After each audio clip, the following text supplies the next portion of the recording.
অস্ট্রেলিয়ার মাটিতে প্রথম টেস্ট জয়ে ইতিহাস গড়ল বাংলাদেশ। 9 উইকেটে অজিদের হার, ম্যাচ সেরা হাসান মাহমুদ। ফ্যাসিস্টদের কারণে বর্তমান গ্যাস সংকট, কিশোরগঞ্জের প্রধানমন্ত্রী। দেশবিরোধী ষড়যন্ত্রকারীদের ব্যাপারে সতর্ক থাকার আহ্বান। রাষ্ট্রপতি পদে ফখরুল অলির মনোনয়ন বৈধ, সংবিধান অনুযায়ী চলবে বিএনপি, জানালেন গয়েশ্বর। নির্বাচন অংশগ্রহণমূলক হচ্ছে বলছে 11 দল। এবং গ্যাস সংকটে এখনও নাকাল রাজধানীবাসী। পাম্পে যানবাহনের দীর্ঘ সারি, ভোগান্তিতে পরিবহন সংশ্লিষ্টরা। বাসাবাড়িতে রান্না বান্নায় দুর্ভোগ।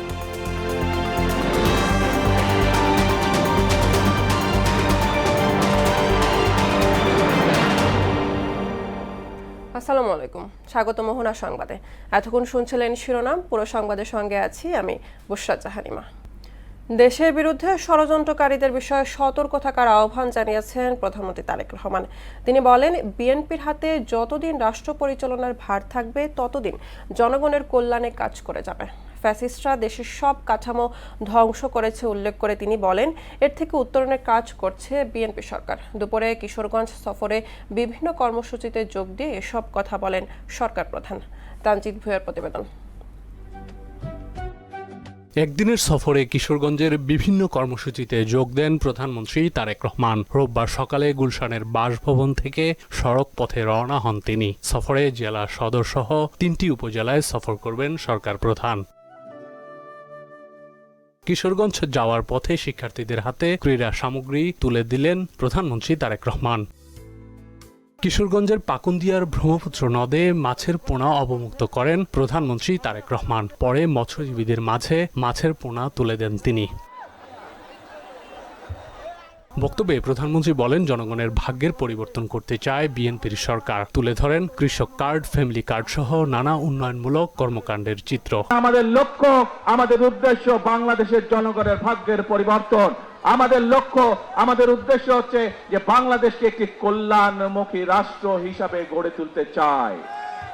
প্রিয় ভাই বোনেরা, যেই পরিকল্পনা গ্রহণ করলে, যেই পদক্ষেপ গ্রহণ করলে দেশের মানুষের ভাগ্য, বিশেষ করে গ্রামে থাকা মানুষগুলোর ভাগ্য, উপজেলায় থাকা মানুষগুলোর ভাগ্যের পরিবর্তন হবে ধীরে ধীরে, আমরা সেই কাজগুলো করতে চাই। ফ্যাসিস্ট সরকারের বিরুদ্ধে সম্পদ পাচারের অভিযোগ তুলে তিনি বলেন, তারা মানুষের ভাগ্য নিয়ে ছিনিমিনি খেলেছে। এর ফলে জনগণই তাদের বিতাড়িত করেছে। এখন সবাই মিলিয়ে দেশ পুনর্গঠনের কাজ করতে হবে। যারা এসব কাজে বাধাগ্রস্ত করবে, যারা রাজপথে বিশৃঙ্খলা তৈরি করবে, তাদের বিরুদ্ধে আপনাদেরকে রুখে দাঁড়াতে হবে। যে স্বৈরাচার এই দেশ থেকে পালিয়ে গিয়েছে, যারা বাংলাদেশের মানুষের কথা বলার অধিকারকে গলা টিপে মারতে চেয়েছিল, যারা বাংলাদেশের রাজনৈতিক অধিকার, মানুষের রাজনৈতিক অধিকারকে কেড়ে নিতে চেয়েছিল, যারা বাংলাদেশের মানুষের ভাগ্যের পরিবর্তনকে স্টপ করে দিতে চেয়েছিল, তাদের বিরুদ্ধে এই বাংলাদেশের মানুষ রুখে দাঁড়িয়েছিল। বিএনপি জনগণের দল বলেই বিদ্যুৎ সমস্যা সমাধানে সংসদে পরিকল্পনা তুলে ধরা হবে বলে জানান সরকার প্রধান। বিদ্যুতের সমস্যা, এই সমস্যা স্বৈরাচার, যে স্বৈরাচারকে এই দেশের মানুষ বিতাড়িত করেছে, তাদের আনপ্ল্যান, অপরিকল্পিত পরিকল্পনার জন্য, অপরিকল্পিত বিভিন্ন পদক্ষেপের জন্য আজকে বিদ্যুৎ এবং জ্বালানির এই অবস্থা। বর্তমান সরকার একটি কল্যাণমুখী রাষ্ট্র গড়তে চায় জানিয়ে প্রধানমন্ত্রী তারেক রহমান বলেন, দেশ এবং জনগণের কাজে যারা বিঘ্ন সৃষ্টি করবে তাদের বিষয়ে সতর্ক থাকতে হবে। আপনারা যে সমর্থন দিয়েছিলেন 12 ফেব্রুয়ারি নির্বাচনে, সেই সমর্থনের উপরে আপনারা আস্থা ধরে রাখুন। ইনশাআল্লাহ আপনাদের নির্বাচিত দল বাংলাদেশ জাতীয়তাবাদী দল ইনশাআল্লাহ জনগণের জন্য অতীতেও কাজ করেছে, বর্তমানেও কাজ করবে। তানজিদ ভুঁইয়া, মোহনা সংবাদ। রাষ্ট্রপতি পদে নির্বাচনে সংসদের প্রধান বিরোধী দল বাংলাদেশ জামায়াতে ইসলামী নেতৃত্বাধীন 11 দলীয় ঐক্যের প্রার্থী লিবারেল ডেমোক্রেটিক পার্টি এলডিপির চেয়ারম্যান কর্নেল অলি আহমদ ও বিএনপি মনোনীত প্রার্থী মির্জা ফখরুল ইসলাম আলমগীরের মনোনয়নপত্র বৈধ ঘোষণা করেছে নির্বাচন কমিশন এসএ। সকালে নির্বাচন ভবনে প্রধান নির্বাচন কমিশনার এএমএম নাসির উদ্দিন তাদের মনোনয়নপত্র যাচাই বাছাই করতেন। পরে বিএনপি চলমান রাষ্ট্রপতি নির্বাচন ইস্যুতে বর্তমান সংবিধান অনুযায়ী চলবে বলে জানান দলটির স্থায়ী কমিটির সদস্য গয়েশ্বর চন্দ্র রায়। আর এবারের নির্বাচন অংশগ্রহণমূলক হচ্ছে বলে জানিয়েছেন 11 দলীয় ঐক্যের প্রতিনিধি দল। আমাদের প্রার্থী মির্জা ফখরুল ইসলাম আলমগীর 23তম বাংলাদেশের রাষ্ট্রপতি নির্বাচনের প্রার্থী হিসেবে বৈধ ঘোষিত হয়েছেন। এখন আমরা অপেক্ষায় থাকবো 20 তারিখের নির্বাচনের জন্য। এটা প্রত্যাহার করা হবে, কেননা 11 দলীয় জোটে সিদ্ধান্ত নিয়েই আমরা নির্বাচনে শেষ পর্যন্ত অংশগ্রহণ করার জন্য আমরা এই মনোনয়নপত্র জমা দিয়েছি। 2013 সালে রাজধানীর মতিঝিলের শাপলা চত্বরে হেফাজতের সমাবেশে হত্যাযজ্ঞের ঘটনায় মানবতাবিরোধী অপরাধ মামলায় সাবেক প্রধানমন্ত্রী শেখ হাসিনা সহ 41 জনের বিরুদ্ধে করা মামলার পরবর্তী শুনানি 3 সেপ্টেম্বর সকালে। মামলার 41 আসামির মধ্যে গ্রেফতার সাবেক প্রতিমন্ত্রী শামসুল হক টুকু, সাবেক আইজিপি শহীদুল হক, সাংবাদিক মোজাম্মেল বাবু ও ফারজানা রূপা সহ 9 জনকে ট্রাইব্যুনালে আনা হয়। বাকি 2 জন অন্য মামলায় গ্রেফতার থাকায় তাদের আনা হয়নি। বাকি পলাতক 30 জনের নামে রয়েছে গ্রেফতারি পরোয়ানা। বিচারপতি নজরুল ইসলাম চৌধুরী নেতৃত্বাধীন আন্তর্জাতিক অপরাধ ট্রাইব্যুনাল 2-এ হয় এই বিচারিক কার্যক্রম। এছাড়াও একই ট্রাইব্যুনালে ওবায়দুল কাদের সহ 7 জনের বিরুদ্ধে আসামি পক্ষের যুক্তিতর্ক রয়েছে। এই মামলার সব আসামি পলাতক। রাজধানীর মিরপুরের পল্লবীতে 7 বছরের শিশু রামিসাকে ধর্ষণের পর হত্যার ঘটনায় মৃত্যুদণ্ডপ্রাপ্ত 2 আসামি সোহেল রানা ও স্বপ্না খাতুনকে আপিল ও ডেথ রেফারেন্স শুনানির জন্য মামলাটি হাইকোর্টের কার্যতালিকায় উঠেছে। বিচারপতি বিশ্বদেব চক্রবর্তী ও বিচারপতি কে এম রাশিদুজ্জামান রাজার হাইকোর্ট বেঞ্চে আজ মামলাটি কার্যতালিকার 22 নম্বর ক্রমিকে রয়েছে। 7 জুন ঢাকা মহানগর শিশু সহিংসতা দমন ট্রাইব্যুনালের বিচারক মাসুদ সালেকিন এই মামলায় রায়ে 2 আসামিকে মৃত্যুদণ্ডাদেশ দেন। এরপর ডেথ রেফারেন্স হাইকোর্টে পাঠানো হয় এবং 2 আসামি হাইকোর্টে জেল আপিল করেন। আজ আপিল ও ডেথ রেফারেন্সের শুনানি হবে। এ নিয়ে আরও জানাতে ট্রাইব্যুনাল থেকে যুক্ত হচ্ছেন সহকর্মী মুদাসসির আলী। মুদাসসির, শাপলা চত্বর হত্যাযজ্ঞ ও রামিসা হত্যা মামলার শুনানির আজকের অগ্রগতি কতটুকু, এ ব্যাপারে জানাবেন।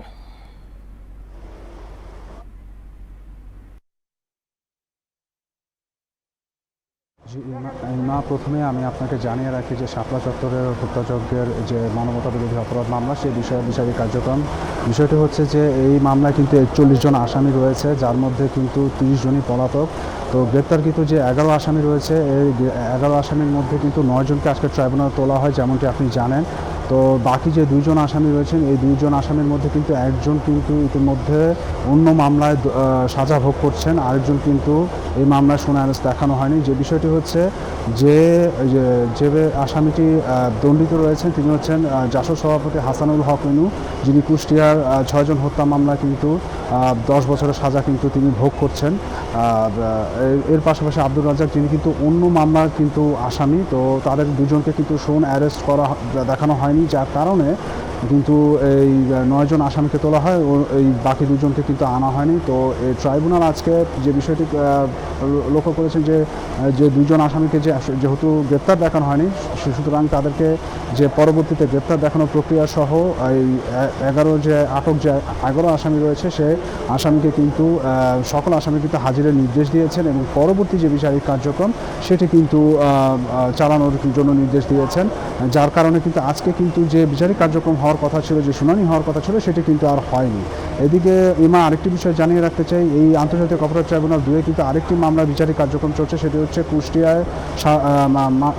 কুষ্টিয়া দুঃখিত জুলাই আন্দোলনের যে মানবতা বিরোধী অপরাধ মামলা রয়েছে, যে ওবায়দুল কাদের সহ আওয়ামী লীগের অঙ্গ সংগঠনের যে 7 জনের বিরুদ্ধে, সেই মামলার কিন্তু বিচারিক কার্যক্রম চলছে। তো সেটি কিন্তু এখন আসামি পক্ষে যুক্তিতর্ক চলছে। যতটুকু জানিয়ে রাখতে চাই সেটি হচ্ছে কিন্তু এই সপ্তাহের মধ্যে কিন্তু আসামি পক্ষের যুক্তিতর্ক শেষ হওয়ার কথা রয়েছে। তো আন্তর্জাতিক অপরাধ ট্রাইব্যুনাল থেকে এই ছিল আমার কাছে আপাতত বলার মতো তথ্য। মুদাসসির, আপনাকে ধন্যবাদ। 4 সপ্তাহ পার হলো দেশ জুড়ে কাটেনি তীব্র গ্যাস সংকট। রাজধানীর অধিকাংশ ফিলিং স্টেশন বন্ধ, খোলাগুলোতেও ঘন্টার পর ঘন্টা দাঁড়িয়ে মিলছে না সিএনজি। এর সরাসরি প্রভাব পড়ছে পরিবহন চালকদের রুটি রুজিতে। অন্যদিকে বাসাবাড়িতে চুলা না জ্বালায় চরম ভোগান্তিতে পড়েছেন নগরবাসী।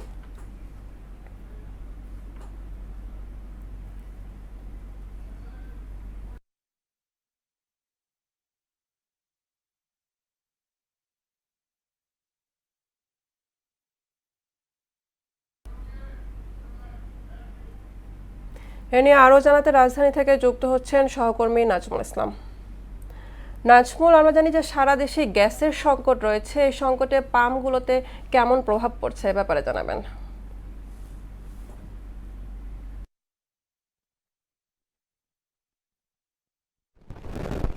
আপনি যেমন বলছিলেন যে সারা দেশব্যাপী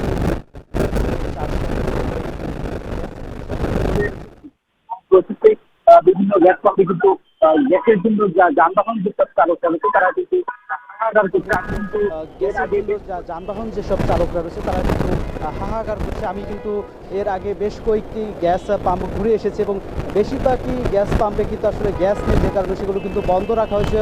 অবশেষে যে আমি এই গ্যাস পাম্পটিতে রয়েছি রাজধানীর কমলাপুরে, সেখানে কিন্তু গ্যাস দেওয়া হচ্ছে যানবাহনে। এবং আমি যদি আপনাকে পেছনে যদি এই যে লাইনটি দেখাই, এখানে কিন্তু দীর্ঘ একেবারে যে কয়েক কিলোমিটার জুড়ে কিন্তু যানবাহনের একটি দীর্ঘ লাইনের তৈরি হয়েছে এবং পাশে কিন্তু আরেকটি গ্যাস পাম্প এখানে রয়েছে, সেখানেও কিন্তু দীর্ঘ যে গ্যাসের জন্য যে লাইন, সেই লাইন কিন্তু রয়েছে এবং ঘন্টার পর ঘন্টা অপেক্ষা করে কিন্তু সামান্য পরিমাণে এখানে সরবরাহ করতে পারছে এখানকার যারা ফিলিং স্টেশনে যারা কর্মরত রয়েছে। আমরা ফিলিং স্টেশনের যারা রয়েছে কর্মচারী, তাদের সাথে কথা বলেছিলাম। তারা আমাদেরকে যেমনটি জানিয়েছে যে আসলে এখানে যে গ্যাসের যে প্রেশার রয়েছে সেটি কিন্তু খুবই সামান্য প্রেশার, যে কারণে তারা মেশিনের মাধ্যমে টেনে কোনো রকমে কিন্তু গ্যাস সরবরাহ করছে এবং এখানে যে পরিমাণ আসলে গ্যাস সরবরাহ করা হচ্ছে সেটা কিন্তু আসলে 100 টাকার উপরে কিন্তু আসলে গ্যাস সরবরাহ করা যাচ্ছে না। আরেকটি বিষয় যদি আপনাকে জানিয়ে রাখি যে আসলে বাংলাদেশে যে প্রতিদিন যে গ্যাসের যে চাহিদা রয়েছে সেটি হচ্ছে 4 মিলিয়ন ঘনফুট কিন্তু গ্যাস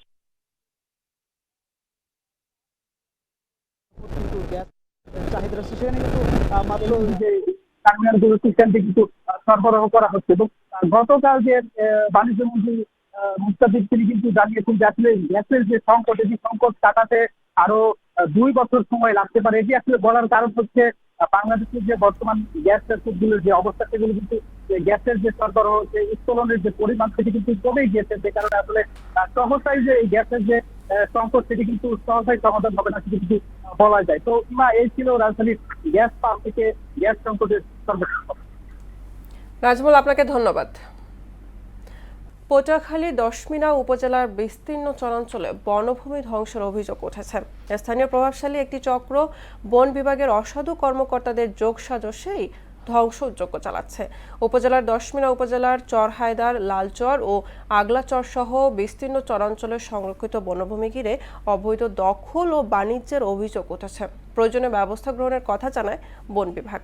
খোকন হাওলাদারের প্রতিবেদন, জানাচ্ছেন মাহমুদ আক্তার।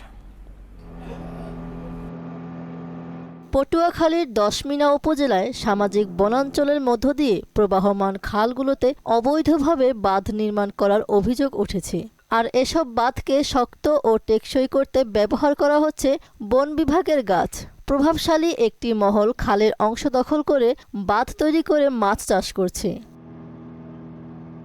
এসব অবৈধ পদ্ধতিতে মাছ শিকারের কারণে ক্ষতিগ্রস্ত হচ্ছে জলজ পরিবেশ ও প্রাকৃতিক ভারসাম্য। পরিবেশ রক্ষা ও সরকারি বনভূমি সংরক্ষণে দ্রুত তদন্ত করে প্রয়োজনীয় ব্যবস্থা নেওয়ার দাবি জানিয়েছেন এলাকাবাসী। অসৎ কিছু চাকরিজীবী বন বিভাগের, যারা অর্থের বিনিময়ে এলাকার কিছু দালাল টুইট করে দালালের চক্রের মাধ্যমে এই সরকারি খালগুলি বাদ দেয়, বাদ দিয়ে তাদের মাধ্যমে বছরে কোটি কোটি টাকার হাতিয়ে নেয়। বাগান কাটিয়া এই মাটি কাটিয়া হেরা দিতে আছে, বাদ দিতে আছে, এটি সম্পূর্ণ নেশাদারি করে বিটো বিচারের মাধ্যমে। একটা মহিষে 2000 কোটি টাকা দেওয়া লাগে এবং সাথে সাথে মাসের থেকে লক্ষ লক্ষ টাকা বছর হাতিয়ে নিতে আছে। বিটো বিচার হাসান উনি এই সরকারি গাছ কাটায়া ওই ঝাইল দেওয়ায় এখান থেকে টাকা নেয়। তদন্ত সাপেক্ষে প্রয়োজনীয় ব্যবস্থা গ্রহণ করা হবে বলে জানায় বন বিভাগ। স্থানীয় লোকজন অনেক সময় মাছের কিছু ডালপালা কেটে অনেক সময় করে, তারপরে এটা যেহেতু আপনাদের মাধ্যমে আমরা পাচ্ছি, আমরা অভিযোগ পাচ্ছি, এই জিনিসটা আমরা তদন্তের মাধ্যমে যদি কেউ এর দোষী সাব্যস্ত হয় তাকে আমরা আইনে নেব, তার বিরুদ্ধে আমরা বিভাগীয়ভাবে ব্যবস্থা নেব। দশমিনার চরাঞ্চলে বন রক্ষার দায়িত্বে থাকা সংস্থার বিরুদ্ধেই উঠেছে নানা অভিযোগ। এখন দেখার বিষয় তদন্তের মাধ্যমে এসব অভিযোগের সত্যতা কতটা উঠে আসে এবং বন রক্ষায় কী পদক্ষেপ নেয় সংশ্লিষ্ট। মাহমুদা আক্তার, মোহনা সংবাদ। 6 বছরেও শেষ হয়নি পিরোজপুরে শিশুদের বিনোদনের জন্য নির্মাণাধীন পার্কের কাজ। মাত্র একটি বাউন্ডারি ওয়াল নির্মাণের পাশাপাশি গত 4 বছরে নাম ছাড়া কিছুই পরিবর্তন হয়নি পার্কটির। তবে কর্তৃপক্ষ বলছে বরাদ্দ না হয় পার্কটির দৃষ্টিনন্দন কাজ শুরু করা যায়নি। মোহাম্মদ নুরুদ্দিনের তথ্যচিত্রে তাহসিন তারিনের প্রতিবেদন। 1885 সালে ইউনিয়ন থেকে পৌরসভায় উন্নীত হওয়া পিরোজপুর এর 5 বছর পর প্রথম শ্রেণীর পৌরসভার মর্যাদা পায়। তবে শহরের অবকাঠামোগত উন্নয়নের সঙ্গে তাল মিলিয়ে শিশুদের জন্য গড়ে ওঠেনি কোনো আধুনিক বিনোদন কেন্দ্র। দীর্ঘদিনের এই চাহিদা পূরণে শহরতলির মুক্তাকাঠির এলাকায় বলেশ্বর নদীর তীরে জেলা পরিষদের নিজস্ব জমিতে 17 কোটি 45 লাখ টাকা ব্যয়ে পিরোজপুর শিশু পার্ক নির্মাণের উদ্যোগ নেওয়া হয়।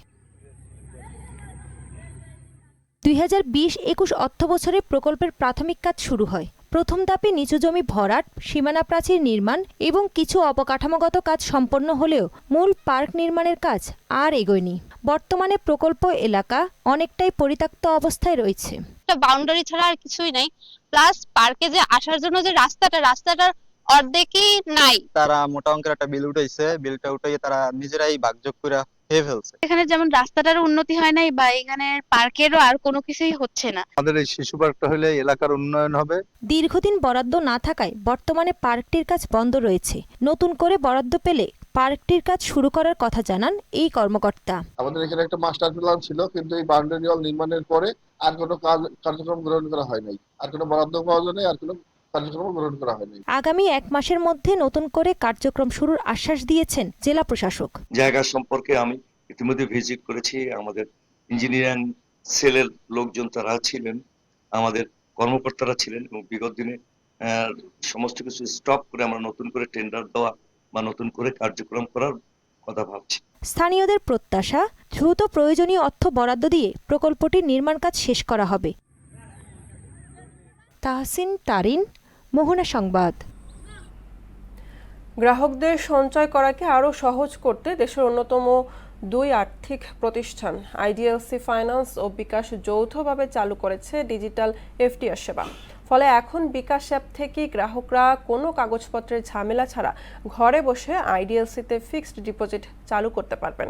বর্তমানে 6 মাস ও 12 মাস মেয়াদে 10,000 টাকা থেকে 1 লাখ টাকা পর্যন্ত এফডিআর খোলার সুযোগ পাচ্ছেন গ্রাহকরা।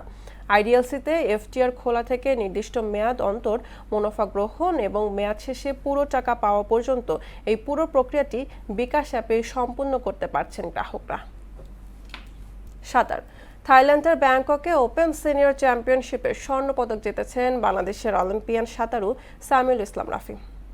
50 মিটার ব্যাকস্ট্রোকে মাত্র 24.33 সেকেন্ড সময় নিয়ে তিনি এই গৌরব অর্জন করেন। এই দুর্দান্ত টাইমিংয়ের মাধ্যমে তিনি ভারতের শ্রীহরি নাটরাজের রেকর্ড ভেঙে দক্ষিণ এশিয়ার দ্রুততম শর্ট কোর্স সাঁতারু হওয়ার নতুন কীর্তি করেন।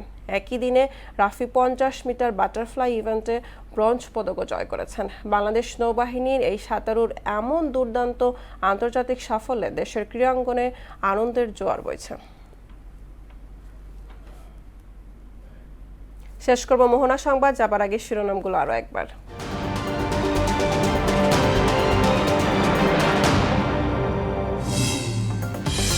অস্ট্রেলিয়ার মাটিতে প্রথম টেস্ট জয় ইতিহাস গড়ল বাংলাদেশ। 9 উইকেটে অজিদের হার, ম্যাচ সেরা হাসান মাহমুদ। ফ্যাসিস্টদের কারণে বর্তমান গ্যাস সংকট, কিশোরগঞ্জের প্রধানমন্ত্রী। দেশবিরোধী ষড়যন্ত্রকারীদের ব্যাপারে সতর্ক থাকার আহ্বান প্রধানমন্ত্রী। রাষ্ট্রপতি পদে ফখরুল অলির মনোনয়ন বৈধ, সংবিধান অনুযায়ী চলবে বিএনপি, জানালেন গয়েশ্বর। নির্বাচন অংশগ্রহণমূলক হচ্ছে বলছে 11 দল। এবং গ্যাস সংকটে এখনও নাকাল রাজধানীবাসী। পাম্পে যানবাহনের দীর্ঘ সারি, ভোগান্তিতে পরিবহন সংশ্লিষ্টরা। বাসাবাড়িতে রান্না বান্নায় দুর্ভোগ। এই ছিল মোহনা সংবাদে। পরবর্তী সংবাদ বিকেল 5:30টায়। এর আগে বিকেল 3টায় দেখবেন সংবাদ এক নজরে। মোহনার সবশেষ খবর জানতে ভিজিট করুন www.mohana.tv। সংবাদ দেখতে পারেন ফেসবুক, ইউটিউবে। এতক্ষণ সঙ্গে থাকার জন্য ধন্যবাদ।